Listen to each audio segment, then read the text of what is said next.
Hello guys, good PM. Unsa ron anak? Evening or PM, ano? Evening, PM. So here is Key Americanang Bisaya guys. Gumawa sila ng project kasama yung kanyang mga classmate. So yung pag-video ko ngayon guys with permission po ng kanyang mga classmate ha.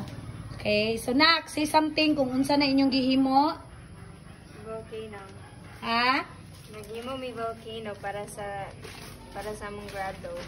Grado unsa nga subject? Science. Science. So ang ilang gihimo guys, volcano nga papel nga gibasa-basa og tubig. So inganaon jud ay dili pwede ipapiliton. Papilit mi with katong glow. Papilitan with glue pero unsaon pagpilit nga gibasa man og tubig? Katong kailangan ni mabasa. Unya ang glue unsaon? Kay ma-dry siya. Basaon para i-dry. Mabasaon din unya pag